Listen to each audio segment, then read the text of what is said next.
At approximately 1 a.m., a two-person patrol unit received a report of 4 gunshots in the area. Responding promptly to the call, the officers activated their body cameras in preparation for the situation ahead, recognizing the uncertainty of what they might encounter upon arrival. 1655, start us AMR.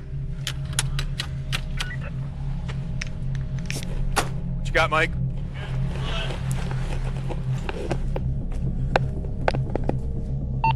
$1655, SARM code 1. Send us more units as well. 10-4. Hello, hey! Can we roll him over? Hey, hold on, let me get some gloves on first. 5 to be en route to 65 Bob's Call. It's female, isn't it? 754 right leader. I'm gonna hit the spotlight, Mike, so we have light. Because we're not gonna be able to keep our lights on. Here you go, Mike. Roll over. Yep. Coming your way. Okay. The individual was carefully rolled over, revealing visible bloodstains on her. Based on the observations, it was presumed that she had sustained a gunshot wound. Block that street there. I need this blocked up here, too. It's gonna be a K. I'm gonna start getting these units everywhere. Emergency medical services were immediately requested to respond to the scene. Paramedics were needed to assess the individual and connect her to monitoring equipment to determine any signs of life. She's still alive or no? Upon confirming that the individual was deceased, a somber reality set in. The loss of life is always difficult as it represents someone's loved one, a family member now gone. You know who the victim is? Lori. What? Lori. Their name is Lori Lundberg. Several officers at the scene recognized the victim as Lori Lundberg, a well-known member of the community. She was identified as being approximately 50 years old.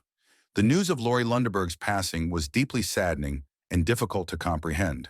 She had always seemed like a constant presence, making her loss even harder to accept.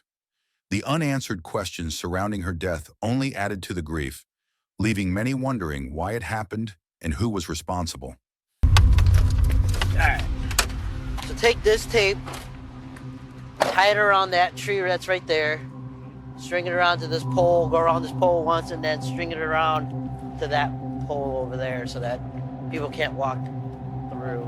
So as a road patrol sergeant, ensuring scene security is a top priority. Preserving the integrity of the area is crucial, as detectives must conduct a thorough investigation upon arrival. Upon arrival, the responding officer met with the on-scene sergeant and received a briefing on the information gathered so far. Where's she hit at? She's got one entrance right here, and then exit here, another entrance here, and an exit here. Lori was shot 3 times near her home, once in the face, once in the chest, and another round that struck the armpit area, cutting across her chest. The fatal shot likely passed through both lungs, resulting in her death. There were no signs that her backpack, pockets, or belongings had been disturbed, and no immediate evidence suggested a robbery. The circumstances remained troubling, as a 50-year-old woman had been gunned down in the middle of a sidewalk. The distance of the shots can sometimes be estimated at a glance, particularly if they were fired from close range. However, during the initial response, determining the exact location from which she was shot was not immediately clear. I'm gonna walk from here. Yeah, so when we're walking, we're looking, here's like this. So we're looking for casings to see if they missed, if they hit cars, trees, anything like that. So there'll be like bullet holes, broken glass. No, you can stay in the alley if you want to start checking around that alley for casings or anything.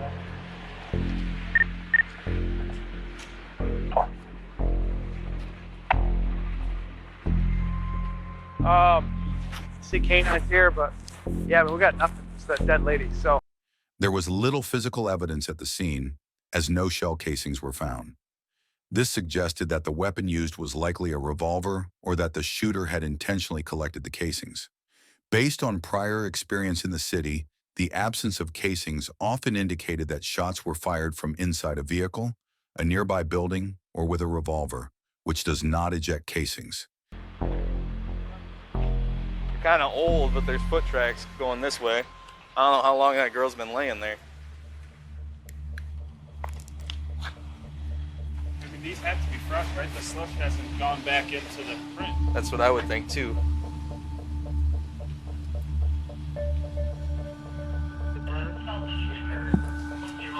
What's up? Why, what's wrong, Phil? What happened?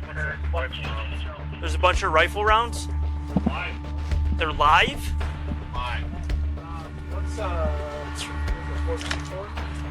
It's really strange. Intact .223 rifle rounds were discovered near the porch of the house, which raised concerns. This finding prompted increased attention on the residence, as the presence of rifle ammunition suggested the possibility that someone inside might have access to a firearm. There was concern that the suspect might still be nearby, requiring heightened vigilance. A woman emerged from the residence known to be Lori's home. Her identity was initially unknown, raising concerns about her intentions. There was also the possibility that she could be a suspect. Why don't you walk down off the porch for me, please? Keeping your hands where they are. You can come towards me. Walk right over toward my light. All right, so you can stop right there. That's fine. Okay, is anybody else in the house? What, do you live with anybody else? Yeah, my mother, but she's at work at the moment. Okay, what's your mom's name? Lori Lundberg. The woman was later identified as Lori's daughter. Informing a family member of a loved one's passing is one of the most difficult responsibilities in law enforcement. Officers initially refrained from immediately informing her that her mother had been killed just yards away. This approach was taken cautiously, as her intentions were still unclear, and the possibility remained that she could be a suspect. Your roommate? Me, my brother, my mom, and my roommate. Okay. Your brother not home? No, I have no idea where he's at. He's with a girlfriend somewhere. Okay. How old is he? 1551, your number is going to be 20. Okay. 07. We'll just, I tell you what, just step right down on the sidewalk for me. Although she was identified as the victim's daughter, it was essential to clear the house to ensure there were no additional victims or potential suspects inside. Grand Rapids Police Department, any outside, show us now. Come on out, talk to us. Grand Rapids Police.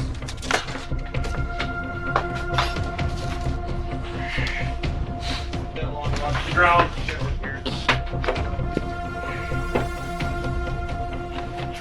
Mom takes upstairs. Okay. A friend of theirs, but we'll go outside. Her friend was upstairs, avoiding interaction and acting evasive. The situation in the house felt unusual, and the way they emerged raised suspicion.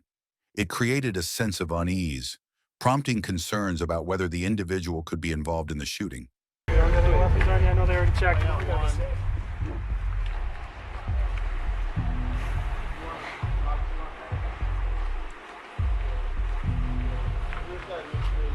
I'm just running them and getting this information down. Cool. Okay, gotcha.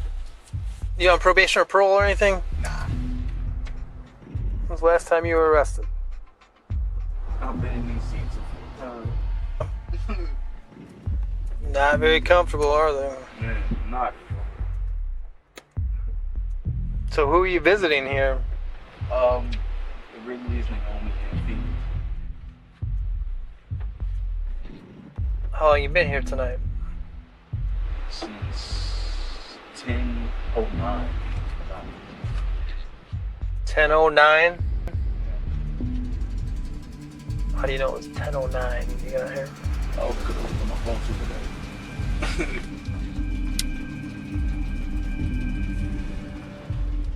5 shots. I heard it. So you heard 5 shots? 5 shots. You guys didn't look outside or anything? No, not at all. Okay, they were all shocked. Vontae appeared eager to distance himself from the situation and avoid involvement in the case. He provided limited information, seemingly offering as much as could be obtained at that moment. Each individual was placed in a separate police vehicle as detectives began their questioning. When a detective approached one of them, he asked if they knew why they were there. Upon learning that the victim was their mother, there was a moment of shock and disbelief. The response was instinctive, entering a state of survival mode, struggling to process the devastating news. I've been out here on call before, and the last time we went, it was the younger son, the 18-year-old son that was the aggressor on domestics. Officers had previously responded to Lori's residence on past calls for service. She was known due to prior incidents involving issues with her children. Her brother? Always doing domestic assaults. Yeah, I've been here too. Yeah, I recognize her name. If it's gonna be anyways, it's gonna be the brother. Sure. He's super crazy. Is he? Yeah. There was a strong suspicion that her son was involved or may have been the shooter. Given the history of police involvement at the residence, it was reasonable to consider a possible connection. An officer was stationed at the door to prevent any potential tampering with evidence. Sometime later, the victim's son suddenly began pounding on the back door, leading to the alley to the east. His arrival, out of breath and visibly shaken, was unexpected and raised immediate concern due to his behavior. He displayed extremely odd and paranoid behavior. His behavior was far from typical. I just got here. Okay. I can call my girlfriend. Oh no, that's fine. Yeah. What? Were you with your girlfriend tonight? Yeah. What time did you start hanging out with her today? I left my house at like 7:30 to go up and get my headphones for my mom at work. I was angry that my mom took my headphones because I had to ride my ass all the way up on my bike on a hill. Yeah. So, That's a I hike just grabbed from my here. headphones, sat in Big B, waited till 8. Then I rode around as I waited for my girlfriend to get out of work, and I just rode up to her. Oh, okay. My mom's like, because I saw like a stretcher, and I was like, I really hope that isn't my mom on that stretcher, because she's taken a couple spills in the past couple of years. So. Oh, really? Well, we're gonna put you in the car to stay dry for right now, okay? The things he said and did afterwards seemed unusual, raising red flags for those around him. A light, misty rain fell over the scene, but there was little physical evidence to collect. The weather conditions made it challenging to preserve any potential evidence, as it could easily be disturbed. In this case, collecting DNA was not a priority. Instead, gunshot residue tests were conducted. Gunshot residue tests were conducted on all 3 individuals in the house, including Lori's son when he arrived. The results showed no traces of gunshot residue on any of them. It was a frustrating situation, as every effort was made to ensure a thorough investigation for the victim's family. However, there was little evidence to work with. The neighborhood was canvassed for witnesses and surveillance footage. A corner store had a security camera facing up the street, which was reviewed for potential evidence. What was the person doing that got shot?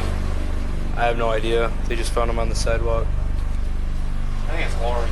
I looked, yeah, they can look like Lori. Somehow did you know? I don't think it's got anything. If it did, I think it's just out of range of the cameras, so that's the problem. Right. Can you... I see what that car does if it burns out or what it... Can you back that up? Yeah, of course. So I can see if I can get a better look at that car. Maybe want to ride by? Yeah. What time would that be at? Like a darker colored 4-door? Side of Lincoln towards First. 1634. 1634. I'm in the party store looking at some footage. Might be older, dark colored 4-door sedan right on the southeast corner of Lincoln and First. I think there might have been something going on there. The car went eastbound on First. The surveillance footage captured a dark blue sedan appearing in the video. There were many uncertainties, including the possibility that a passenger was dropped off before the crime. Every lead had to be investigated to uncover the truth. The corner store's surveillance footage captured a vehicle, which was broadcast over the radio for officers to be on the lookout. A partial license plate, if available, could help narrow the search. However, with countless dark-colored sedans in the city, stopping everyone was unrealistic, making it difficult to pursue that lead further. This homicide was particularly challenging because the victim, a 50-year-old woman, had no known ties to drug activity or a serious domestic relationship that could suggest a clear motive. Early on, the case was frustrating due to the lack of leads. Surveillance was conducted on various individuals, and multiple leads were investigated. While there had been conflicts with some people she lived with, nothing pointed to a motive strong enough for someone to execute her. The case didn't go entirely cold, but most leads had been thoroughly investigated and exhausted. Lori was a caring and generous person, deeply loved by her family. As the designated family contact, her child was responsible for making funeral arrangements. The church they had attended while growing up provided support for the service. To honor Lori's memory, attendees were asked not to wear black. Lori rarely wore black, so attendees were encouraged to wear colorful clothing, even tie-dye instead. After the service, her child stayed until it was finished, but left soon after to avoid the emotional burden of constant condolences. In January 2018, a co-worker contacted authorities about a homicide that had occurred just blocks away from where Lori's murder took place. A recovered weapon matched the caliber and style of the firearm used in Lori's case. Vicente was identified as a suspect in the second homicide. He attempted to flee but was apprehended for the murder of a young man named Andre. Andre was intelligent and quick to learn, allowing him to take on many responsibilities at a young age. By 17, he was juggling multiple jobs. Even as a child, he reassured his mother, promising to support her financially when he was old enough to work. True to his word, he did just that, making his family proud. The situation felt strange because Andre had been home every night, and his absence that morning was unusual. When the police arrived, it was shocking and confusing. He had never been involved in anything dangerous and was kind to everyone, making it hard to understand how he ended up losing his life. After identifying Vicente as the suspect, he was taken into custody. A recovered weapon matched Lori's case, leading investigators to bring him to the police department for questioning and to obtain confessions for both homicides. We're going to have to come to some type of agreement here, or at least an understanding whether or not you want to act like a young adult or not. Talk to a lot of people. You're not an unintelligent person. You want to start over? I forget. Okay. How long ago did you guys break up?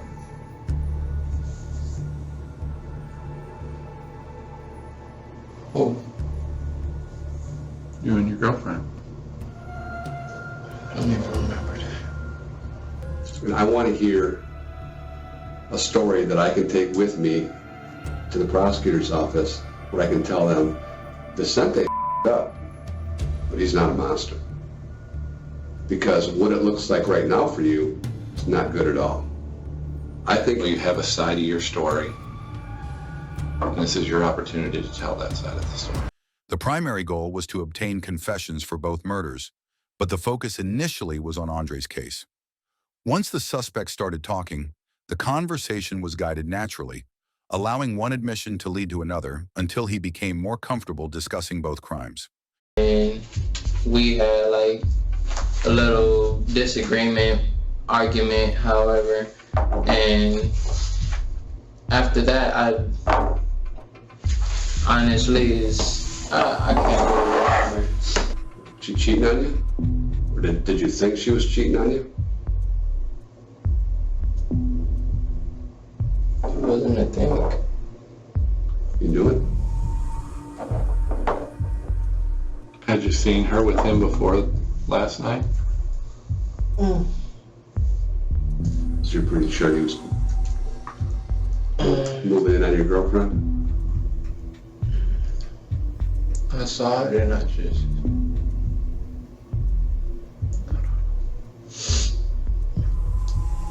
Yeah, I got mad. I got mad at her because it's just like the person that she was. Is we all have our relationship. What happened when you got over there? When I got over there, only thing that I remember is that I started running towards the car. How angry are you at that point? And 10 being the most angry you've been in your life? I don't know how angry I was. Okay.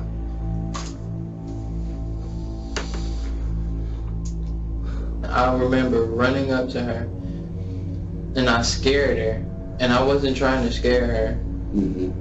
I scared her, and then after I did that, I remember I was running, and my leg hurted. The reason that you scared her is because you had a gun pointed at her head. That's why you scared her.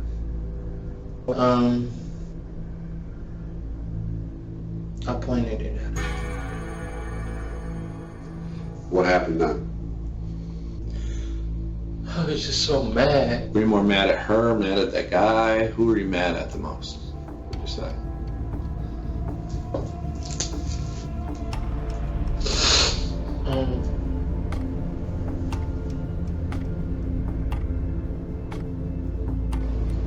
I really can't say it was like a level of certain type of mad between everybody. I'll basically say I'm like the same amount between everybody here. I came back, and yes, I shot him. How many times do you remember shooting?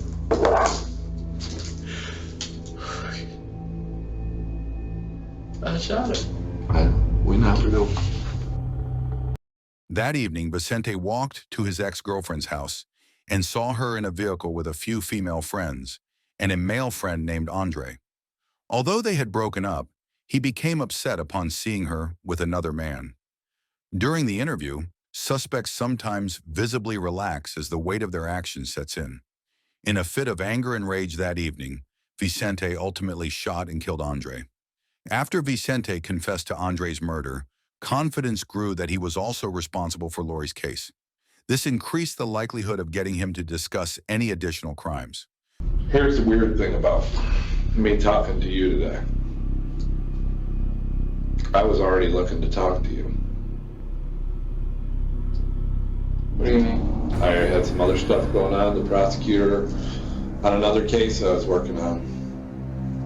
We're getting ready to talk to you anyway. About what? Well, you had a situation in March over there on Lincoln Street.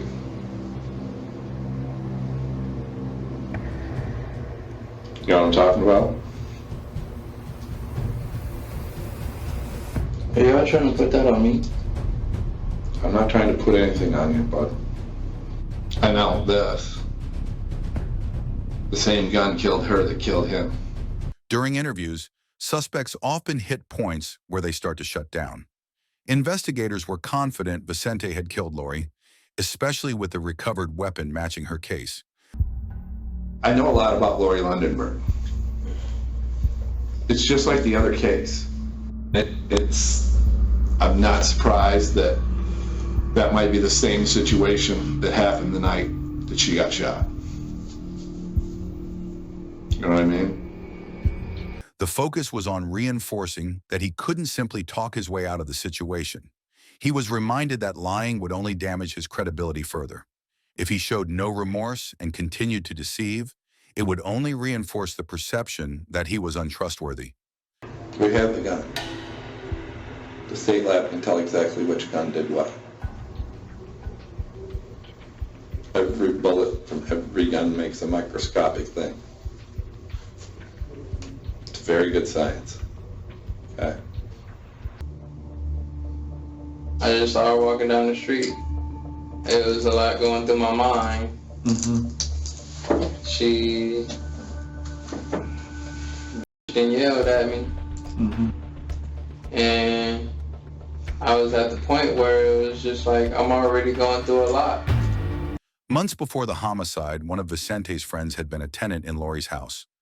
Lori confronted them about drug use in the basement, which led to Vicente and his friend assaulting her.